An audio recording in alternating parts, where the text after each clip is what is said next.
Hey guys, welcome to Lee Connect India. This is Bishi here, back with another episode of our amazing podcast. And this time we have on board Darshan from CLG. We are very excited to have him on board. Darshan, how are you doing today? I'm doing good. How are you guys doing? We're doing pretty well. Unfortunately, rains have just started in India, so some of our guests have had issues connected to the internet. But hopefully, we should continue. I also have with me my awesome guest, Shy9. Hey, Shy, how are you? I'm liking the CLG Hey, I'm logo good.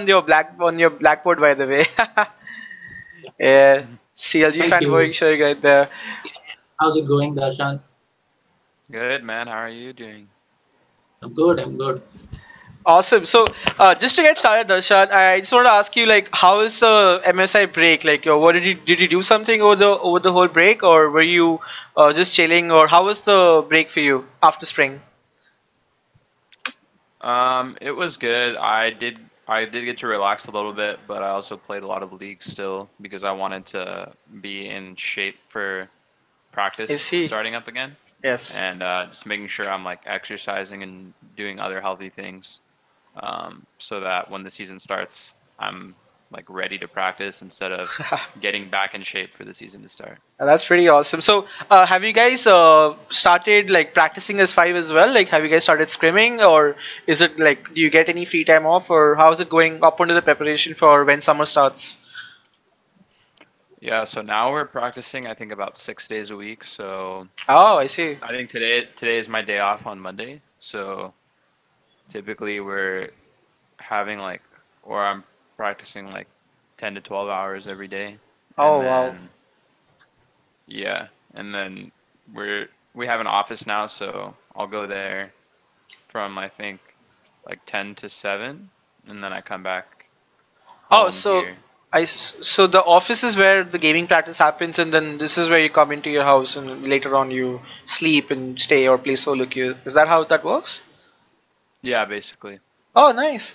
So how is the transition like? Do you think it's a better setup than having an old setup where in we have one gaming house where all the esports players like League of Legends players play and stay in the same house?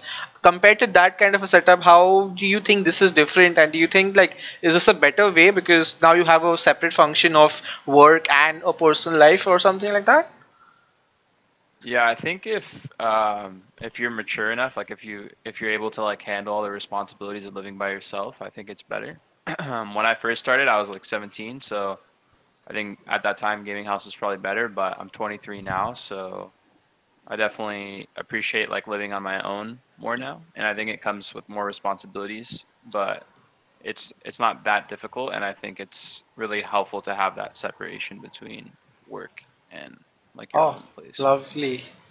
So that's pretty nice to hear, and that's actually a good thing. Maybe this is like the start of a sort of a new transition where players start having a separate office. I'm sure like even Team Liquid has started doing that. They have a training facility that they've built up. A lot of players and teams have started to move on to that, so that's pretty nice.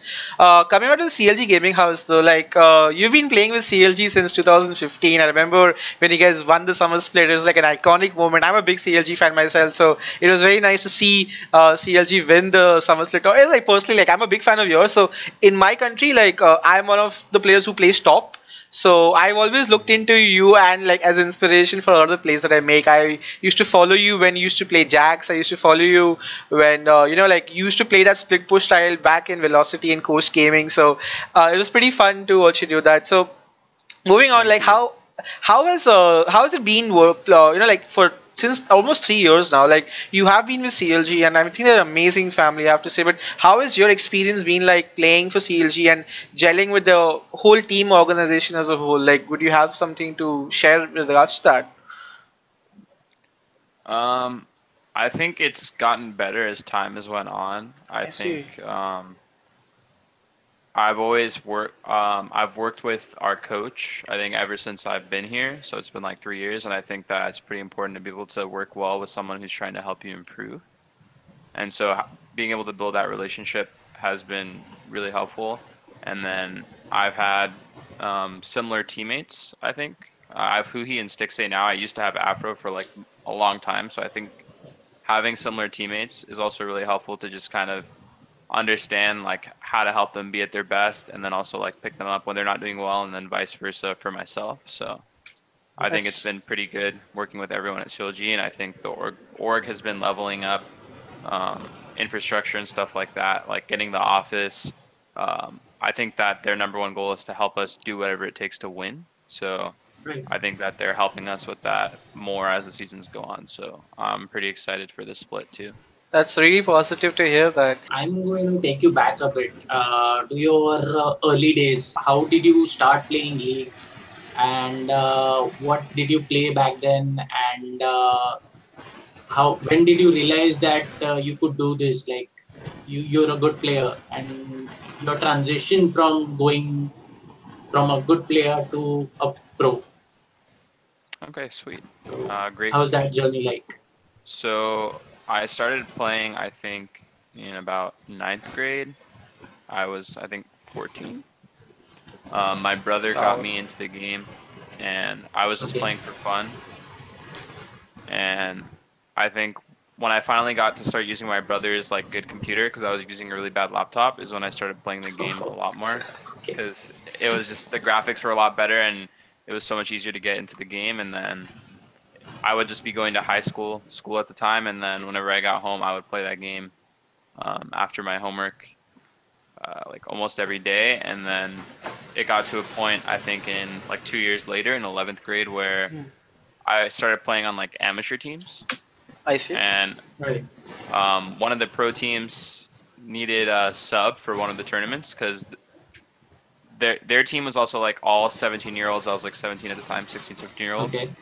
And one of the moms wouldn't let their son go to the tournament. So because of that, I got to go to that tournament. Nice. Oh my lord. And then that was like IPL 4, I think, and then that was my first like beautiful tournament. Yeah. And then we got 4th place there for my first tournament, which isn't the best, but it was pretty good for my first tournament. So ever since then, I still got to play on that team, and then I just got to continue that journey of going pro. And yeah, I think it was definitely like not that easy to go pro, especially with my parents not wanting me to move to a gaming house and all of that, and wanting to go to school. But I think once I got my parents' support, everything was a lot smoother.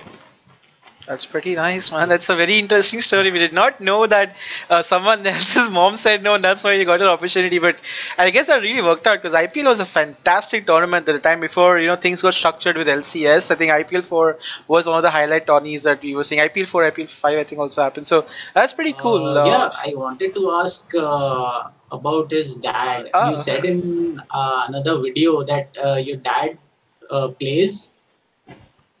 Yeah, so do you play with him? Like, what does he play? What do you play? I think I've played like 2 games with him before when I was at home, and he plays Alawi only. And he used to play a lot. I think like a few months ago or like a year ago, he was playing a lot.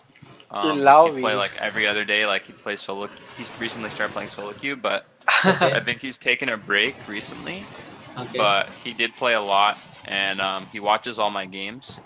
That's so nice. I would say I'd say he's one of my biggest fans now.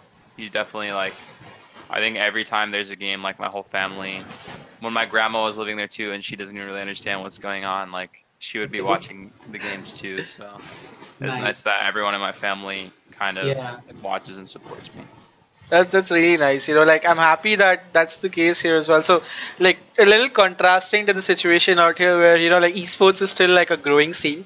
So people are still apprehensive, like parents especially, like about sending the kid to play like for an esports team. But hopefully, over years the esports scene here develops and we can get people to agree with it. So it's been a very heartwarming story to see that your parents are supportive and your dad plays League. That's honestly pretty cool, because I tell my mom and dad about playing League and they just can you pause it and come for dinner for me, please? I'm like, Mom, I can't pause the game, so that situation still currently happens with me as well. Same.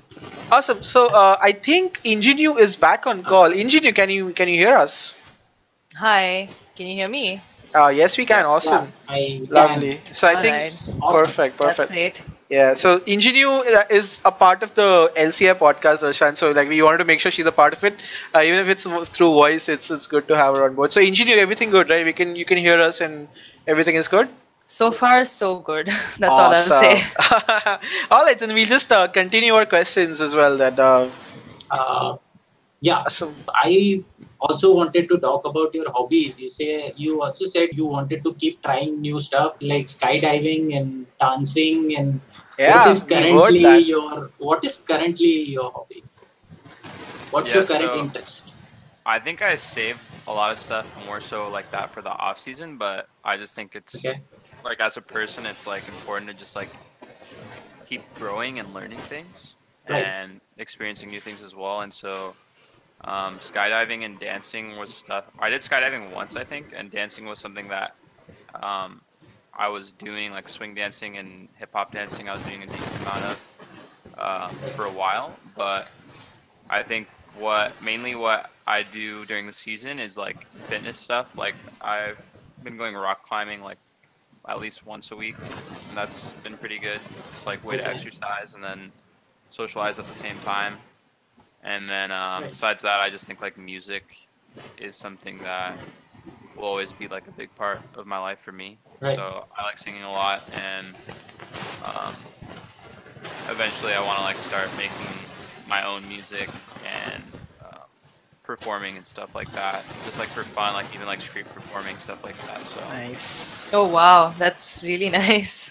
yeah, that's definitely something that I just like enjoy. I enjoy singing a lot, and I like having other people listen to me sing. So I think maybe I got that from my dad. I mean, I realized it Yeah. recently because my dad definitely sings all the time too, but he likes singing like poems in like Hindi, Okay. Gujarati, and stuff like Oh Okay. that. And wow. That's he's been awesome. making like videos recently and like sending it to like all the relatives and like Aw. Okay. and then he'll be like drumming on like the table and stuff like that. Okay. Yes, it's Maybe like you should it's like ask him to make a YouTube channel. oh no, I think it's it's fun to time. watch, but it's a little embarrassing too. But I'm so happy for him because he enjoys it so much. Yeah. Definitely.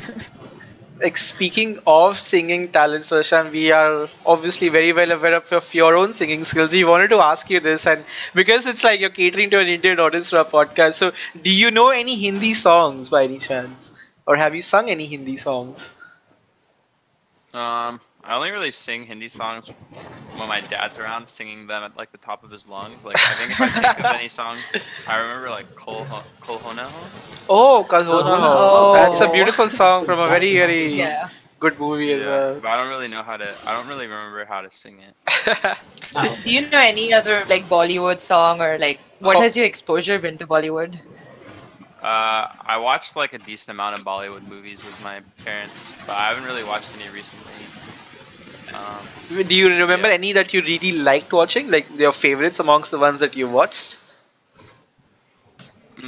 I remember watching like Bundy. There's like some like it's like two people. It's like Bundy and Bunty something. or Bobley? Yeah, that one. The one where Yeah. they're like two Bunty. That one con was men decent. or something like Yeah, that? yeah, Oh, that one. Bunty or Yeah. Bubbly. Bunty. It's a nice movie. It stars Amitabh Bachchan as well in the movie as well, along with That's Aishwarya a Rai. cameo, yeah. Yeah, That's a cameo cameo for a roles. Yeah. song. Yeah, I know about Amitabh Bachchan because my dad talks about him, and then You see, definitely seen a lot of movies with him, and then there's like Shah Rukh Khan too. Yeah, Shah Rukh Khan yeah, is Shah Rukh yeah. Khan. Yep. Amitabh and Shah Rukh are like probably like the most popular male superstars from Bollywood that I think the world knows as well.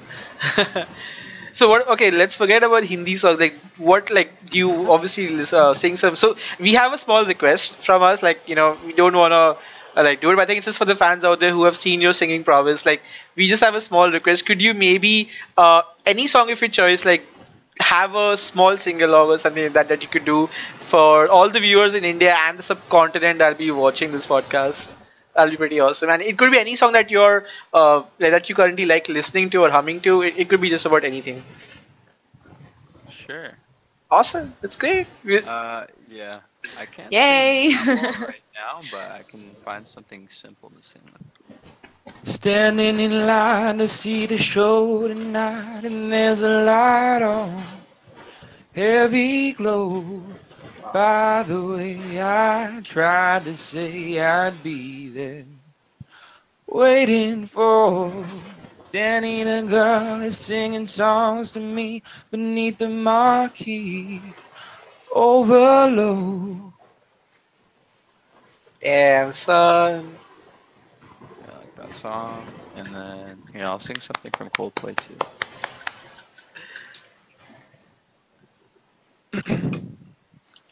Oh wow, like I don't know how well I can do falsetto right now, but I'll try. that was amazing, by the way. Okay. Thank you. Come up to meet you, tell you I'm sorry. Don't know how lovely you are. I had to find you, tell you I need you, tell you I set you apart. Tell me your secrets and ask me a question. Oh, let's go back to the start. Running in circles, coming up tails, heads on and science apart. Nobody said it was easy. It's such a shame for us to part. Nobody said it was easy. No one ever said it would be this hard. Oh, take me back to the start. Wow. Darshan, like, are you gonna become a singer post your league career? I think you should definitely consider it as an actual career option. That was brilliant, my friend. I have, Thank you. you have some amazing talent. Wow, like, I think the community is gonna listen to this is gonna absolutely be in awe of your singing talent, and if they weren't impressed already, they would be probably mad at this point. This is amazing. Thanks. I could have thrown the guitar in there too. Sorry. Most definitely that. Oh, this is so awesome. Let's see. Oh wow. This is like turning into a concert. I'm loving it. Like this is exactly the kind of content our fans will love to watch. Like Yeah, I like that.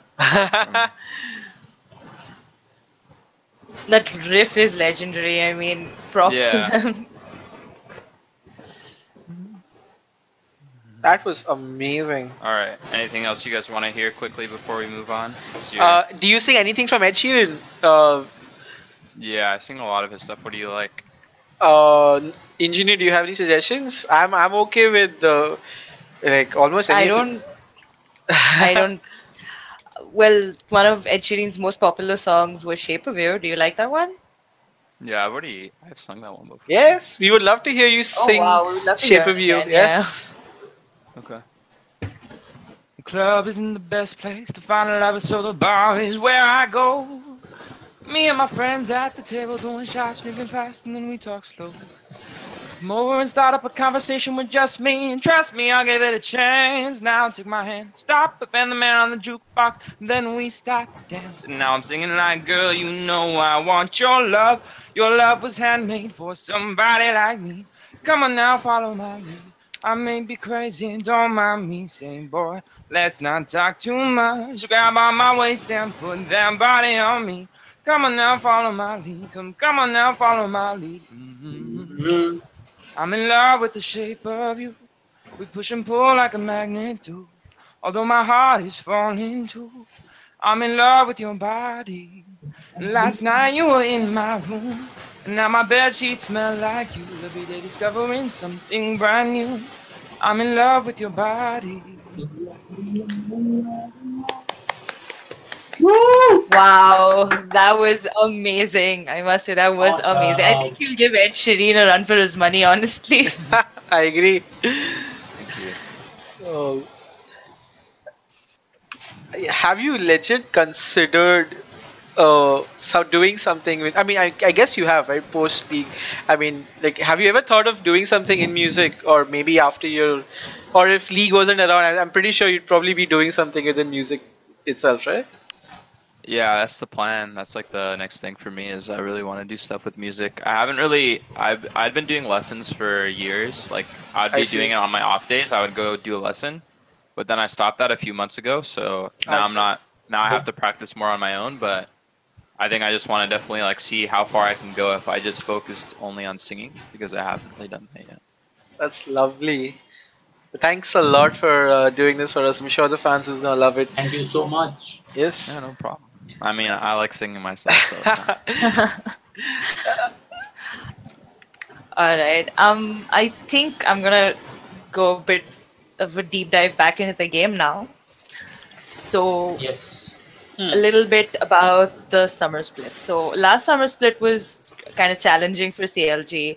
I wanted to know what expectations you had going in, and what do you think were some of your major issues? So for the spring split that just happened, right? Yeah. The previous split. I think my expectations going in were that we would get first, and I think we ended up getting seventh, so didn't meet my expectations. What I would have done differently, I think we were just really slow to figure out our team infrastructure and kind of how we wanted to do communication, and I think that we were really slow to confront issues that were coming up as a team.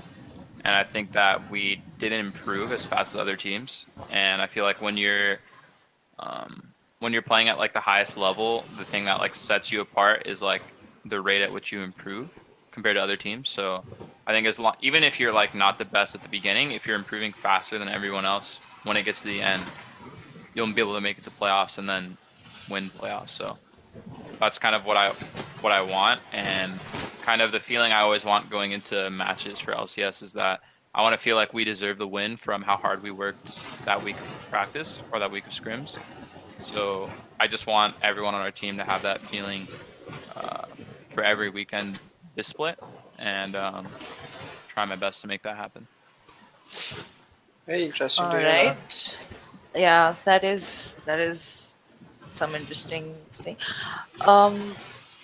Hello? I think I'm lagging out a bit. No, Can you you're hear fine. me? You're fine. You're fine. You're fine. Yeah, You're fine. You're fine. All right. All right. The next thing I wanted to touch upon was what would you say are North America's strengths as a region? NA has been having a hard time competing with Chinese and especially Korean teams at Worlds. What do you think? Like, where is NA lagging behind? How do you compete with these teams at such a high level? So when we previously went to MSI, I think that we were able to compete with those teams, but I do think that in general, like in most tournaments, and it does do pretty poorly, and I think a lot of it just comes down to the preparation for the actual matches, because I think if you look at a lot of the interviews, you'll see that NA teams are like, oh, we were doing really well in scrims. Yes, that's Yeah. We were like we were confident that we had this, and I'm pretty sure like on stage, I think there's just like a lot of like choking and like not performing up to what you're seeing in practice, and maybe that's just due to the pressure that NA has on the players that NA doesn't ever perform, and then trying to live up to that. I'm not exactly sure what it is, but I do think that for a lot of NA teams, they don't perform to the standard they are in scrims on the international stage. So I think figuring that out for the teams is really important. I think personally for our international performances, there was a lot of different things going on. Like I think one international performance, we couldn't use Smithy because of his visa from the Philippines. Yes. And then we had no practice with him going into a Worlds tournament. And I was really confident that we were going to do well that Worlds as well. And then I think also there's been 2 or 3 international tournaments where we're 1 game away from making it out of groups. So very close. Yeah. But like, It has been pretty close in some situations, but I do think that there's a lot of like not performing. Like I'm pretty sure in scrims these teams are doing well against these international teams a lot of the times. Like even Team Liquid was saying at MSI, oh, we were doing so well against all the teams in scrims. So I do think that it's like translating on stage is a pretty big issue. Okay. Going into the next split, who do you think is the biggest rival for CLG? Who do I think is the biggest driving force? Rival. Oh, rival. the team that you are gonna see as like your biggest hurdle to cross, or the ones that are most likely to be your main contenders for the summer split. I think for us, it's been TSM. TSM might not feel that way, but we haven't beaten TSM in a long time, and I think we're playing them first again. Yeah. So First match. I do think that. First game. Yeah. I do think that it'll be a good chance for us to finally beat them and start the split off on a good note. Because I think it's been like 2 years Since you last, it's been a really long time. Yeah, it's been too long. I do think it's important for like the team to beat. True. Alright, I have to ask, who's the shot caller for CLG and who coordinates your split push? Like, is it that you guys have one primary shot caller, or how does shot calling really work within CLG? Right now, with Rainover and Bifrost being a part of it. So back when Afro was on the team, he definitely helped me a lot with coordinating my split push. Now that he's no longer on the team, we tried a lot of different things last split, and I think right now we're still trying to figure things out, and we don't really have a set like shot caller. So there isn't one person right now, but yeah, it's just a work in progress to find out what is the best way to have a communication structure for us to be successful. So fair enough. That's interesting. You talked about scrims not translating into Your voice is on Nutan, stage performance. So do you have? Hello? yeah, Can you guys hear me? Yeah, Okay. you just lagged out for a bit. It's fine now. Yeah, it's fine now. All right.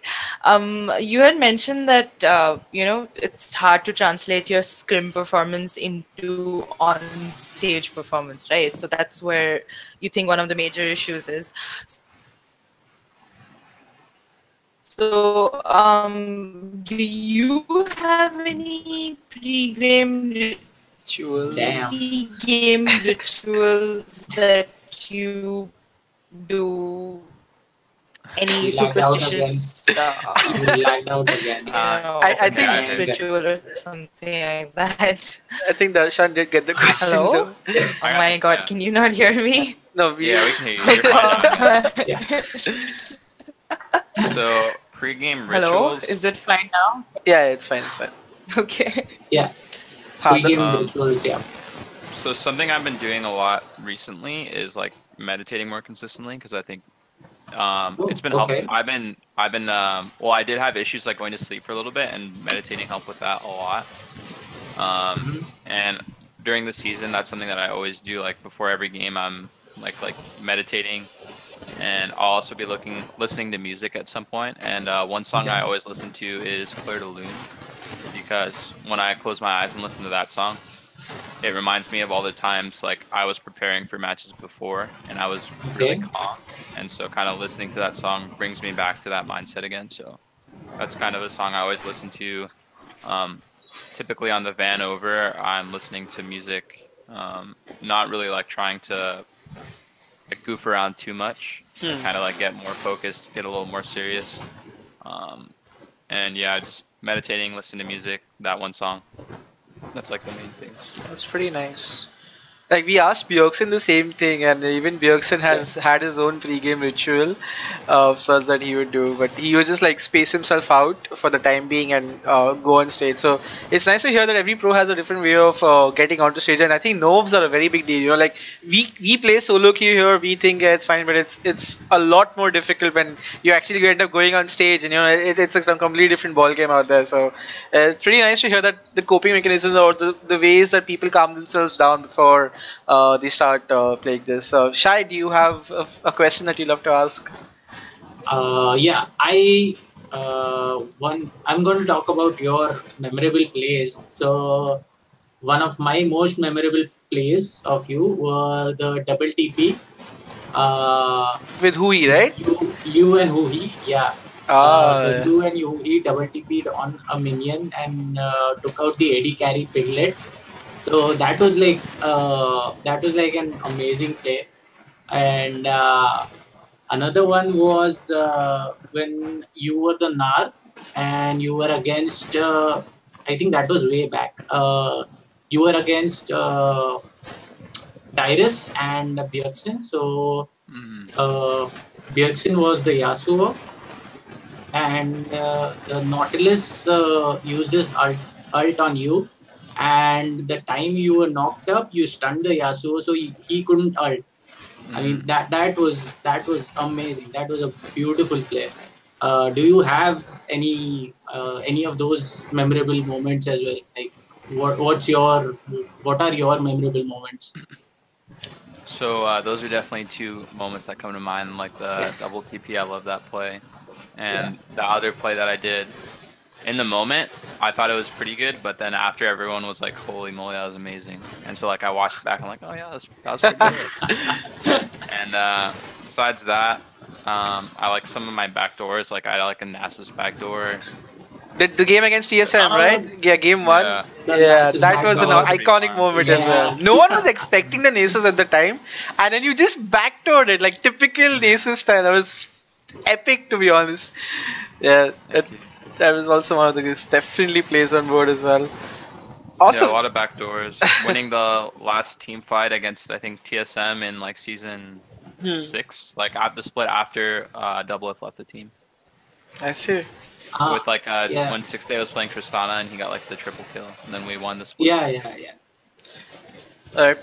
So moving on to the other questions. So like there are a lot of talented players in our region, like India, Pakistan, Sri Lanka, Bangladesh, and a lot of the people are in process of thinking, you know, like they are already hitting high diamond challenger players, and they want to think like, I want to go pro. You know, that's like one of the biggest mentalities that they have, because it's a very developing scene in the Indian subcontinent. It's not as big as Southeast Asia, even not as big as Japan or any of the other wildcard regions, but it's definitely a growing scene.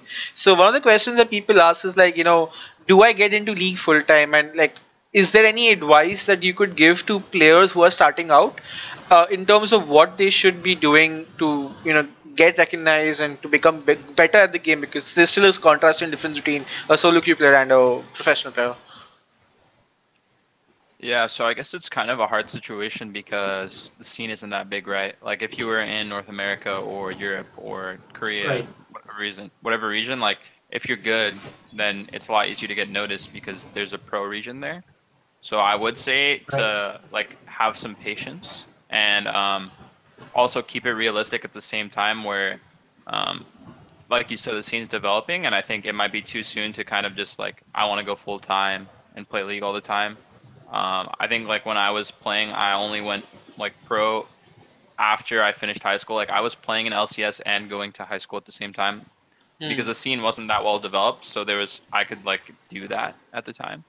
And so I think it is important to kind of like make sure, like if you're going to school or working still, that you have that going, because League is like a really, really unstable thing, and especially in a developing, like where the scene is still developing, it's not gonna, it's too great a risk to kind of do something like that. I think I don't have the full information, so that's kind of like how I view it.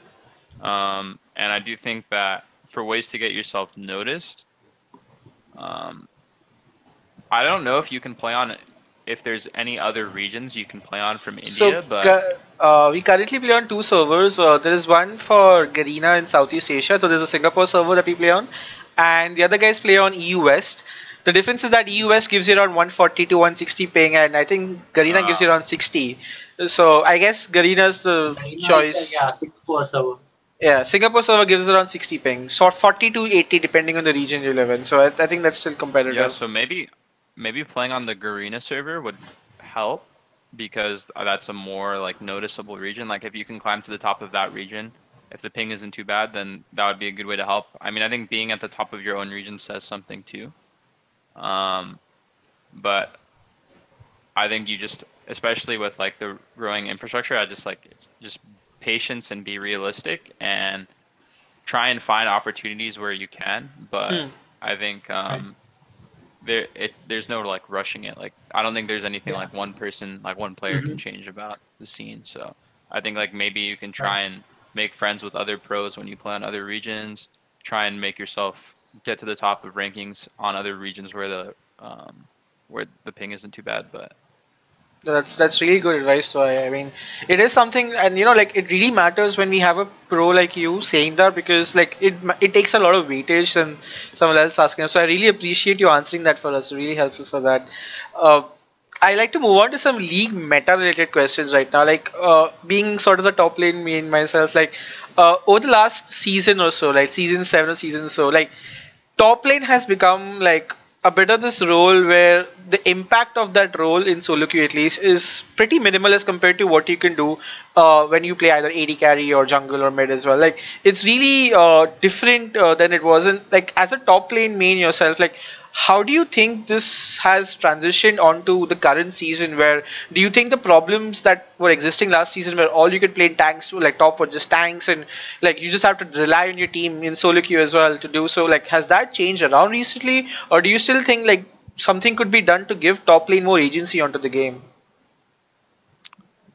so I do think that it's just pretty hard. Like tanks, it's like pretty hard to get behind. And like items like Bramble Vest and stuff like that. If you're playing Fiora or Jax or something like that, or if you're a lifesteal champion like Aatrox, Tryndamere even, it's just pretty easy to get countered by items.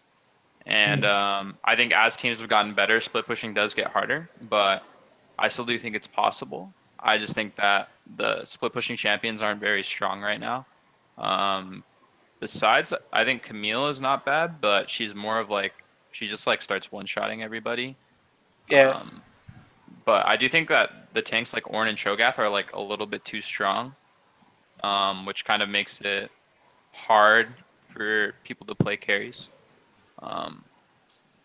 And what should I say? So your question was basically like, how do I feel about the meta right now? Yeah, like the impact of top lane right now in the meta, because it generally feels like the consensus, like with Hashinshin videos and everything were coming out that, like top lane is like, I'm not trying to quote him here, but like a lot of players had this thing where, like as a top lane, like people were just giving up on playing top lane, like back in early season 8 or something. Like we don't have any impact in this role. Like you just get your mid ahead, you get an AD ahead, and that's it. Like it doesn't matter how fed you are or what champs you play. It just doesn't feel like they are giving enough agency to top. So like, do you kind of like have a consensus of that opinion? Do you feel as if top lane is sort of not that impactful, or do you think like top lane is a good place? You just need to know how to abuse the right champions and get an advantage of. Like I want to know your opinion on that debate. Yeah, but that is obviously solo queue. Yeah, there's a solo queue related. Yes, obviously.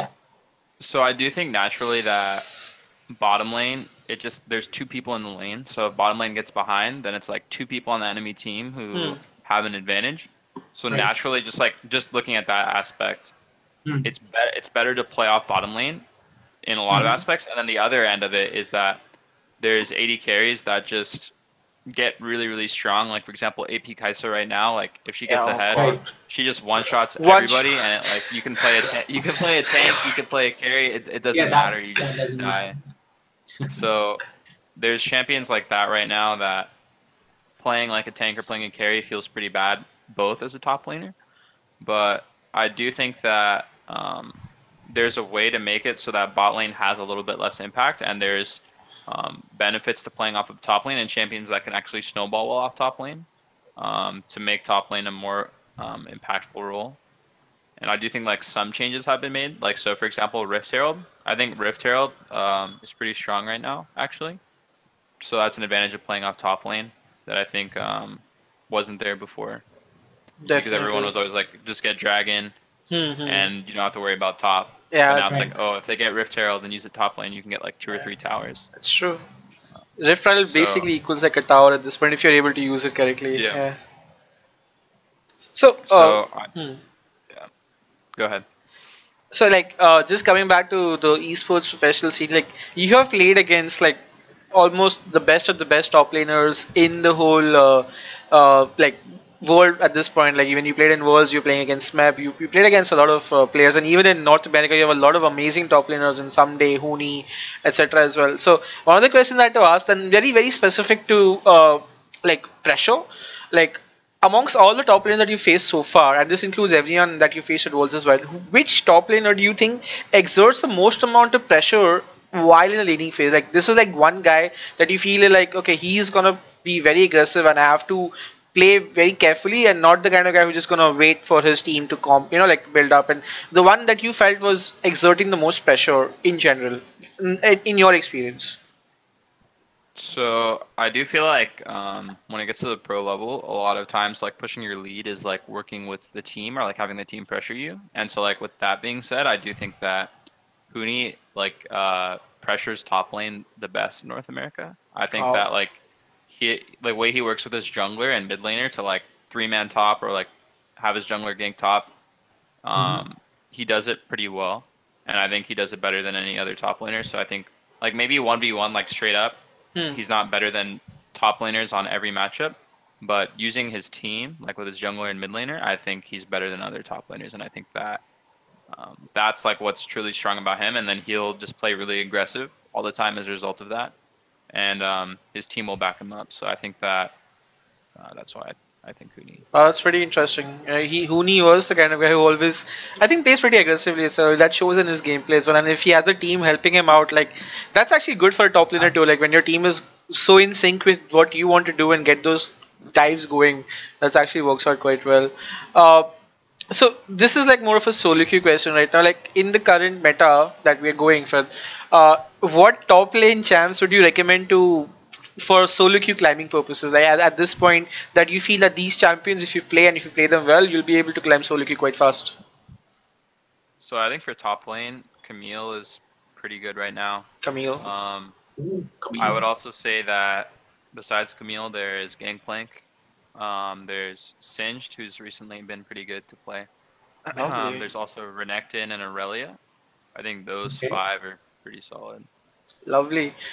Just had a small tidbit about Camille. Like personally, I feel like how do you rate laning Camille's laning phase right now? Because like when she goes up and against an Ornn or something like that, I generally feel as if the Ornn has a lot of like pressure. Like I can't just E into the Ornn and like to try to damage him. So is there like a power spike that you wait at before you end up going for the split push, or do you like how do you play out the laning phase? Like just as a question in specific to me, because like when I play Camille, right, and I end up playing against these tanks, I just tend to have some difficulty in understanding at what point do I just start out damaging the tank, and at what point do I have my power spike that I can start split pushing better, because I feel as if the early game laning with Camille it gets to be a little difficult, or maybe I'm just not playing it right.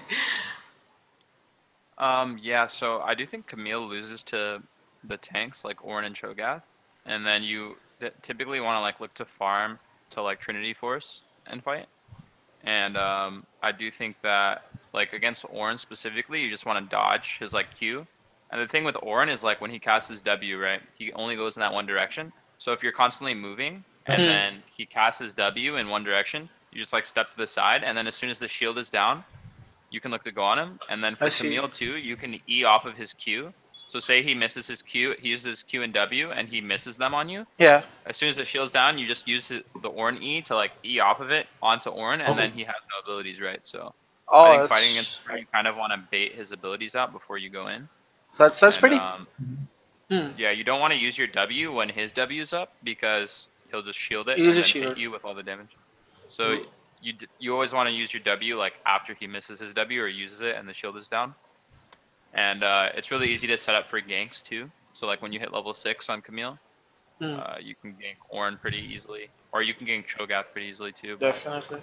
Camille That's, does not beat those champs 1v1. thanks a lot for those tips. It's gonna help me a lot. I want to start spamming solo queue with Camille as well.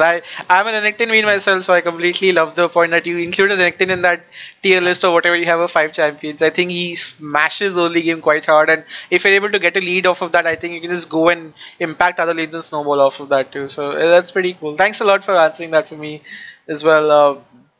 So I want to know, have you like I've seen you have thoughts on the new champion Pyke as well. So Yes, Pyke. yeah, I think Shai, you wanna take that question up regarding Pyke? What you think about Pyke? Like, have you played him top lane or any other lane besides support? Because the ult is a pretty good execute, and he has like half a blitzcrank hook or a thresh hook, and he has stealth and he has a stun. So, what are your thoughts on Pyke? Pyke seems pretty good in solo queue. I would say that he's not a top lane or a mid lane champion because he has no wave clear. Okay. I tried it in like a custom game and you can't really clear the wave at all, so you can't really play him in a solo lane. But I think support, it seems pretty good. Like you can just get so fed that you can solo the AD carry and stuff like that Yeah. in solo queue. So yeah, and he Right. looks like a lot of fun. So next time I get support, I'll play Pyke. Yeah, it's gonna tear apart solo queue pretty soon, I feel. Darshan, did you? I think patch 8.11 is currently out, and there's been a horde changes to ADCs as well as the introduction of a few items, the Storm Razor, and the new Essence Reaver as well. Like, do you think any of these itemization changes are gonna have any impact on bruisers? Because like the Essence Reaver gives you a lot of cooldowns whenever you use your ultimate, and like even Storm Razor seems to be an item that can be used, and there is a new Keystone as well that's coming out. So have you had a chance to play on 8.11 and try out these changes, and what are your early thoughts going on to this patch in terms of the itemizations and the new item choices that we have? So I think the Essence Reaver is pretty good on champions like Renekton. The Storm Razor, I tried that on Gangplank, but I don't think it's that good, personally. Got it. Okay. Yeah, that's kind of how I feel about it. The new items so far. That's true. And crit got nerfed as well, so Yasuo sort of had an impact as well. I know you play a lot of Yasuo yourself, so you must be feeling the pain a little bit. Yeah, Yasuo kind of, he did get hotfix buffed, but I don't think he's very good right now. But Yeah, who knows? I'll have to try him some more. definitely. That makes sense as well. So definitely the patch changes should have a bit of an impact in this game as well. And all right, so one question I had for you as well, like in regards to becoming a pro, like a lot of people out there see the pro life and like, oh my god, I wish I would be a pro. I can get to game all day. I get to like get a nice paycheck and everything as well. But like we know that from the outside, but I feel as if there's a lot more struggles and pressures that happen on the inside. So and it can have an effect on you, I think, mentally or physically as well, if you're just stuck at like playing. So I want to actually discuss that with you, like what are some of the negative impacts that can have with becoming in the current regime that you have, of players playing, and like I want you to like let me know, like what do you think is like the negative things that happen with respect to being pro, like the things that can go wrong and things that every pro player should be very careful of in making sure that he's not getting into any of such negative things like impacts. Yeah. Hmm.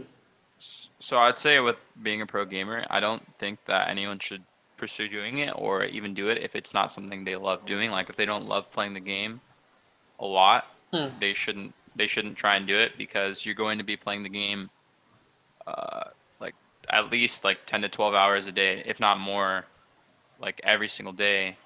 And if you just don't enjoy it, if you get sick of it really quickly, then it's going to turn into it's going to turn from like something you love to just like a job really quickly.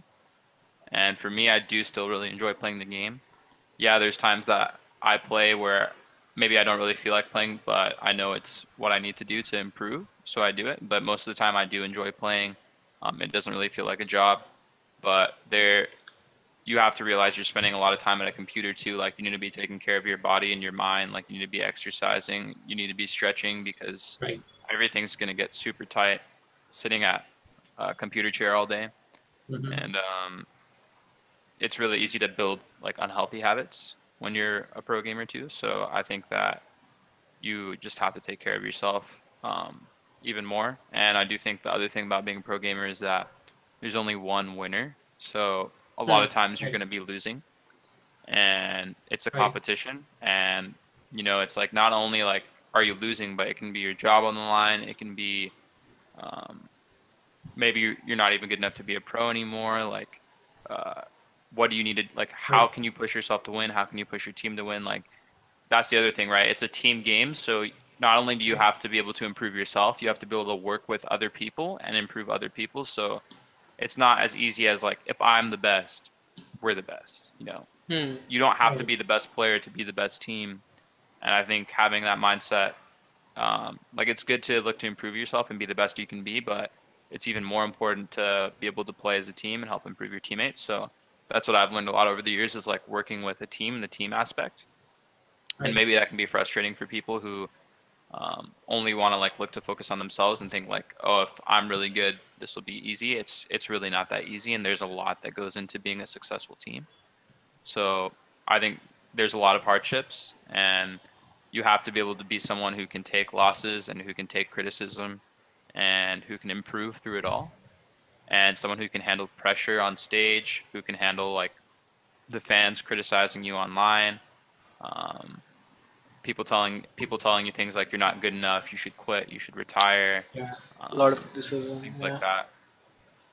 Yeah, just That's like flaming you or making you feel bad. So it's definitely not all easy, but if it's something you really want to pursue and have like a big passion for, you can still do it for sure.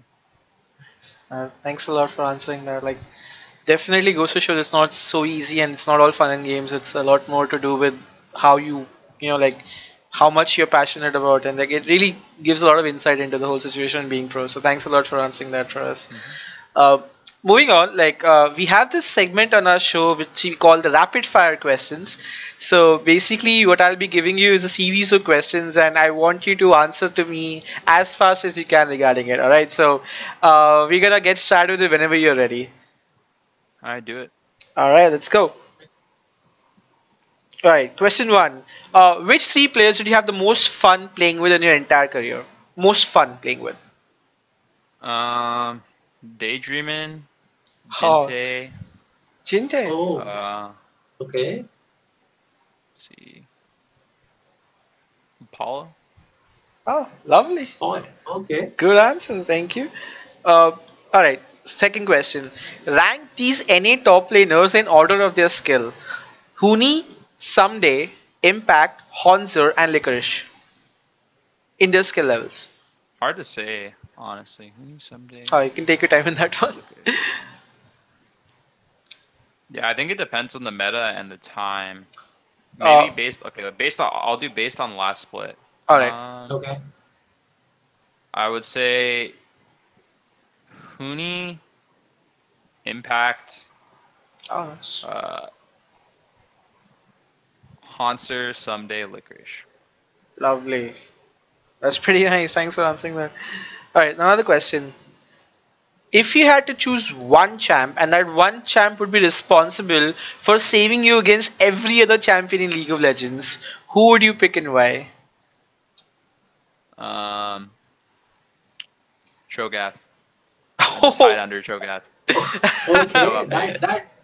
Okay. Unexpected that's a answer. smart Okay. answer. So basically, like you just Yeah, hide but under it's your fun. guy, Yeah. and no one can touch you. Like where?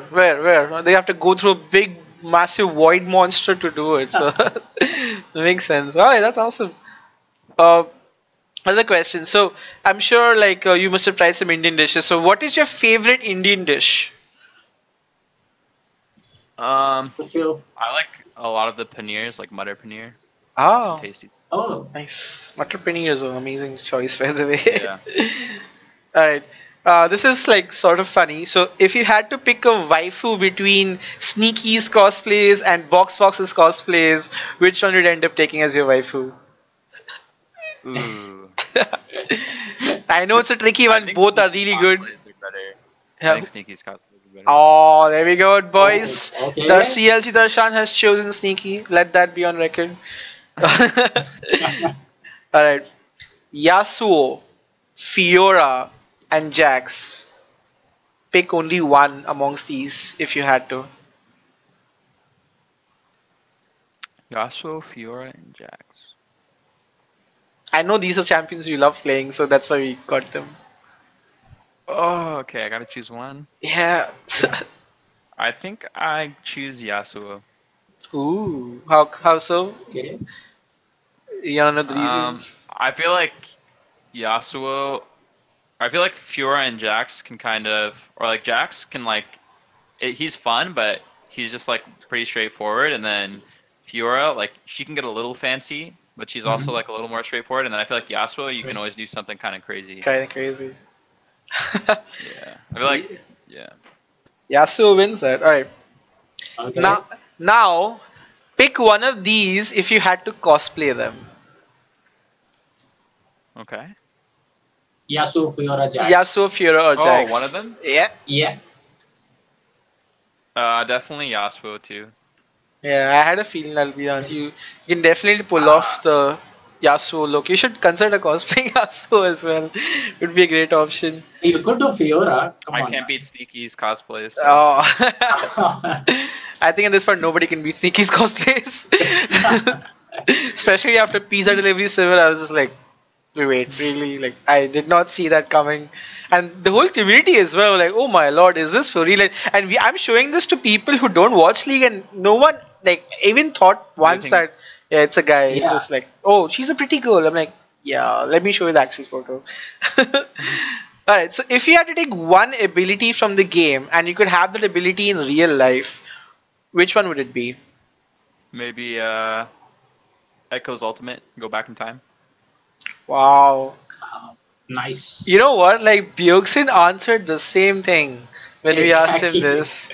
I'm sensing everyone loves Echo's ultimate here. Going back in time is a lucrative option.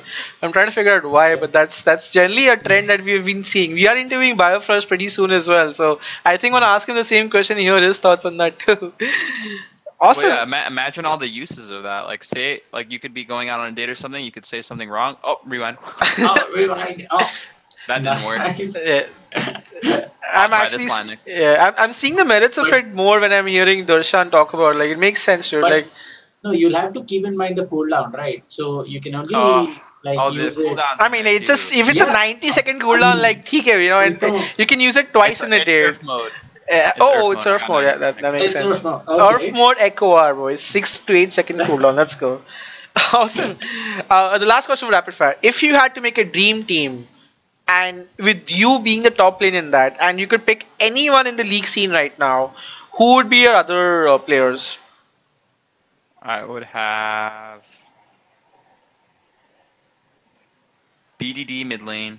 I would have Karsa in the jungle. I would have Karsa jungle. That's an amazing. And then I'd have Prey and Gorilla bot lane. Oh, not Uzi and Ming? Yeah. Prey and Gorilla. Lovely. That's an interesting question. Awesome. That's a pretty good roster, I'd say, as well. Like Karsa and BDD working together is also pretty awesome. Lovely. You know, like, so that does it from the rapid fire side of questions. So, Darshan, we will be adding a guest from Sri Lanka. He's basically going to represent the Sri Lankan community, and he'll have a few questions for you as well.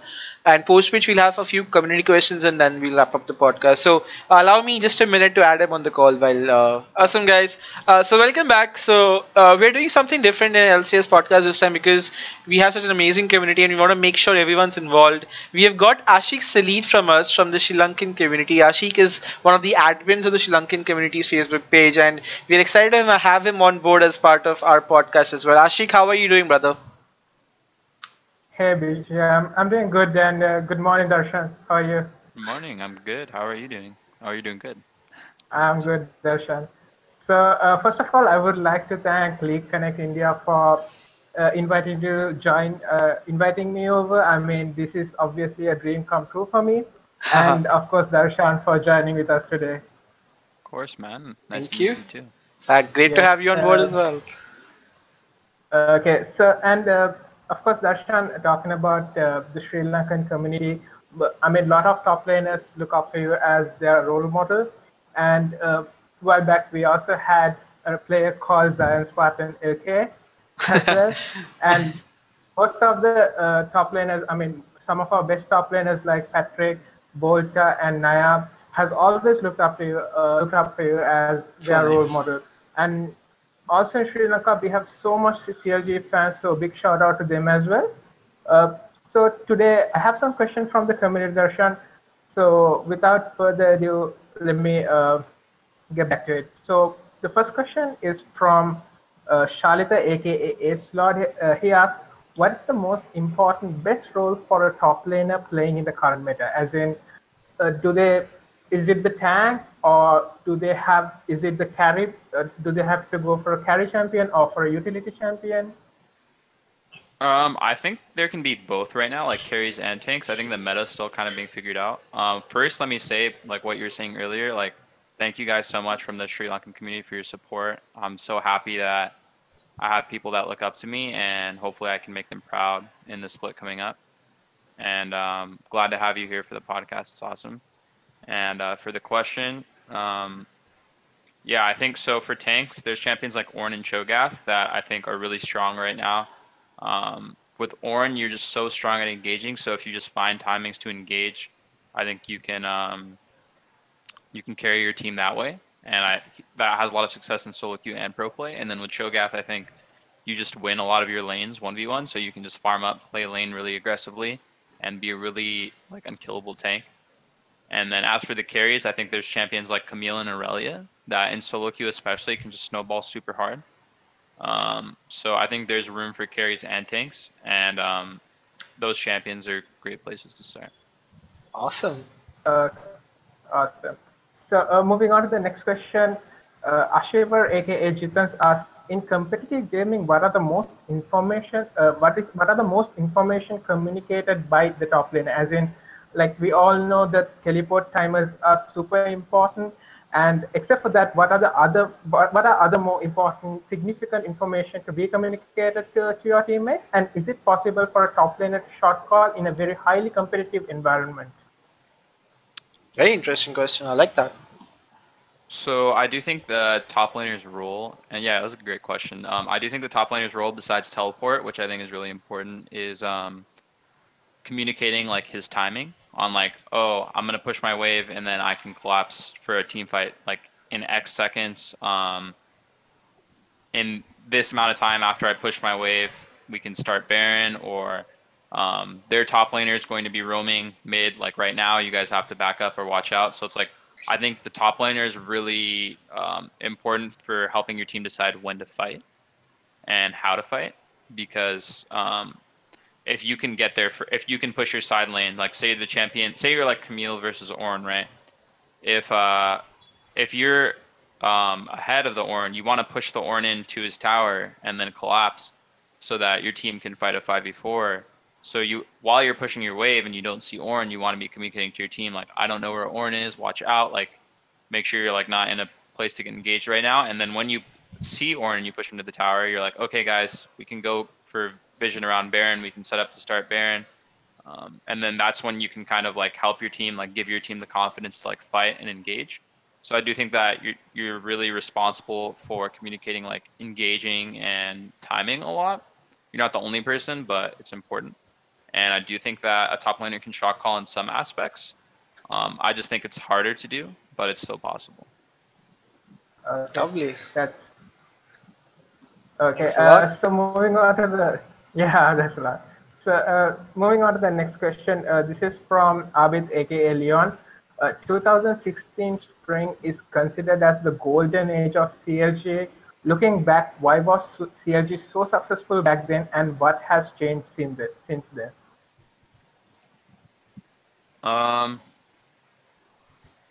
I just think that during that time we were able to play as a team more so than any other split. Like after that one, and I do think that with a really successful team comes like a strong understanding of like the communication structure, a strong understanding of sacrifice and teamwork. and I think that that's something that's hard to recreate. There's like a lot of little things that go into it, and I think that's something that we're slowly building back up again. And I definitely do want to have even better splits than that split, and hope that we can do good international performances, because I think North America has historically just done really poorly. Definitely. Yeah, of course. I do believe that you guys can, of course, do that. I mean, even I myself is a huge fan of CLG. Moving on to the question, this is the Thank last you. question. Yeah. This is from Akhtar Hafiz, aka Master 46. What is the best way to carry as a top laner in solo queue and in competitive? So I think in solo queue it's different, because I think if you want to consistently win the most games, I think the most important thing is like how hard can you win your lane. Because there's games that I like, for example, when I play solo queue, there's games that I win even if the enemy bot lane or mid lane is losing, right? If I just win top lane that hard, I can win us the game. But I think it's pretty unrealistic to be able to do that most of the games. But I think that that'll give you, like, in terms of just winning the most games, I think being able to abuse your lane as much as possible is the most important for solo queue. And also at the same time, not dying to enemy jungle ganks. And like accounting for the enemy jungler is also important. So it's like, I think those two things are really important to win in solo queue. And then in competitive, it's all about playing as a team and working towards a team plan. So I think it's completely different. Okay. I actually have a follow-up question to that. In pertaining to solo queue, do you think that split pushers work better in solo queue than your tanks that can like team fight and everything? Like, what do you think about split pushing in this this patch? I think like typically split pushing is not good in solo queue, because people just fight as soon as possible a lot of times. Yeah. Like you like, oh guys, don't die, like don't die right now. I just need to push this one wave, And then they Right. and then I'm gonna come behind and we're gonna win the game. And then you could literally finish typing that. You start hitting the wave, and then all of a sudden your team's walking up or like fighting, and then they die, and then they get Baron, and then it's like, oh, I got tier 2 tower, but the game's over. So I think split pushing is pretty hard in solo queue, and it's better in competitive. But I think yeah, I think there's still like some changes that need to happen for split pushing to be better in solo queue. True. Okay. Okay. Awesome. So, thanks for the awesome answers, Darshan. Yeah, thanks for coming. That was really helpful. And Jay? Yeah, awesome. So we'll just move on to some other community questions that have been asked by the Indian and the Pakistani and the Bangladesh communities as well. So one person named IGN named Lord Invincible asks, so it seems that your favorite top laner seems to be Yasuo. Can you tell us what one should build when facing against counters like Riven or Renekton? How do you play Yasuo into these champs in solo queue? And what should you be building against these champs when you play with them, against them? So I think playing against Renekton is pretty hard, because I think he like counters Yasuo pretty well. But I think getting like an early Ninja Tabi is like super helpful. And like if you're ever behind on Yasuo, I think especially in top lane, I think it's important to like start building more tanky. Like I think for example, if you're playing against Renekton, you can just like start building like a frozen mallet, and then at least you'll be able to farm under tower, as opposed to like you're still building full damage. And I think like that's a general good mindset to have whenever you're behind, is to like build some defensive items so that they can't snowball harder on you before you like get your damage items even on carries. That's actually a pretty good question. Thanks. One more question asked by Shadow says, this is like a fun question. If a 1v1 happened amongst all the members of CLG, like a 1v1 tournament, who would have the highest probability of winning in the current CLG roster? If a 1v1 happened? Yeah, if a 1v1 tournament happened within the CLG roster, who would have the highest probability of winning that 1v1? Oh, you meant in game? Yeah, in game. You're not in real life. Okay. That would have probably a different answer too. No, you could answer that too if They're you too want. lovely, man. Don't make them fight against each other in real life. Yeah. I think it depends on what champions we're playing, but I think I do the most 1v1s because I like practice 1v1s with other top laners outside of like scrims. So Mhm. like just based off like amount of time practice, I would have to say myself. But maybe if we're playing like 80 carry matchups 1v1, then I would lose to Stixay.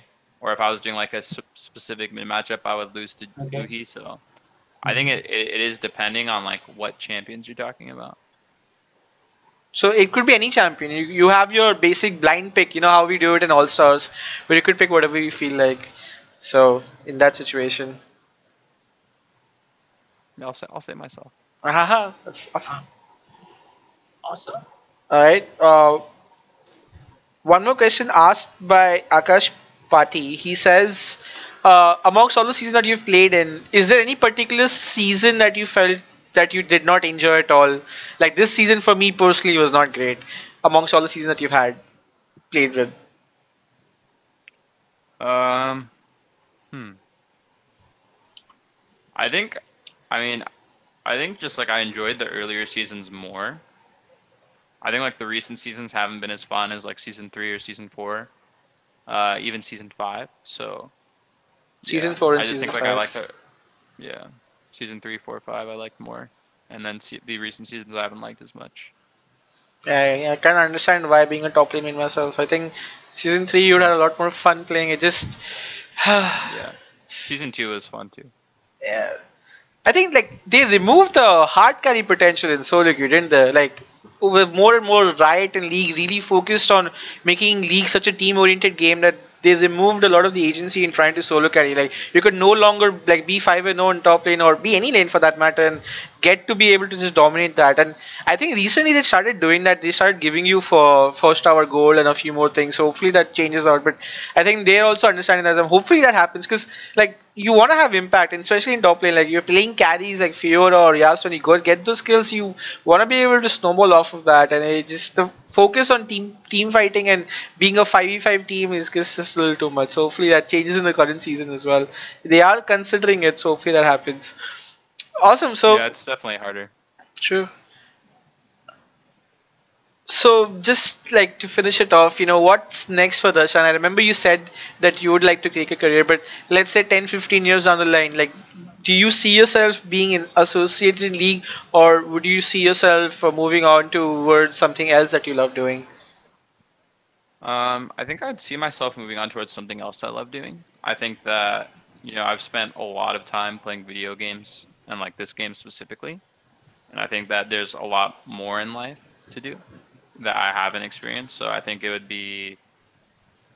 would like be missing out on a lot of, or like I already have been missing out, or like not missing out, but just having different experiences in life. Like, not, I only finished high school, I didn't go to college, stuff like that. So I think there's a lot more for me to do and experience. And I still think I will be like, playing games from time to time and stuff like that. But I think that I'll probably be doing other things like singing and stuff like that. And I wanted to travel the world and things like that. So Definitely, that's a really nice answer. Cool. That's a really good answer. Yeah. And finally, do you have any last words for the entire Indian subcontinent, including Sri Lanka, Pakistan, India, and Bangladesh, who will be watching this podcast and watching this interview with you? Like, would you have any words for them and all the fans from CLG out there that are supporting you from the Indian subcontinent region? yeah, so from the fans from India and Sri Lanka, thank you guys for your support. If you guys like ever want to ask me questions or write to me, like you can go on Twitter, you can go on Facebook, or you can go on anything and like just send me a message, and like I'd love to respond to you and answer any questions. And I just want to hear more from you guys and like hear your support, because I think it's great to hear from like the representatives like about your support, but I'd love to like actually talk to you guys more. That's And so, amazing. We would love to talk to you too. Yeah. Yes, same. I'm glad that I could do this interview and kind of give you guys some content. And yeah, I'm hoping to make you guys proud this next split. Thank you. Thanks a lot. That's really nice words, Kam. I'm so happy. We'll make sure that definitely they reach out to you on your Twitter and ask you questions. Might get poked by a little more people, but that's just really nice for you to do that for the community. And you are someone that we do look up to, from and a big fan of the CLG org ourselves. So it's such a great thing to have you on board on this podcast and to have your support and know that we can just outright reach you anytime we want to through a message via Twitter or something like that as well. So thanks a lot for doing this. So that's it for us today with regards to the podcast, guys.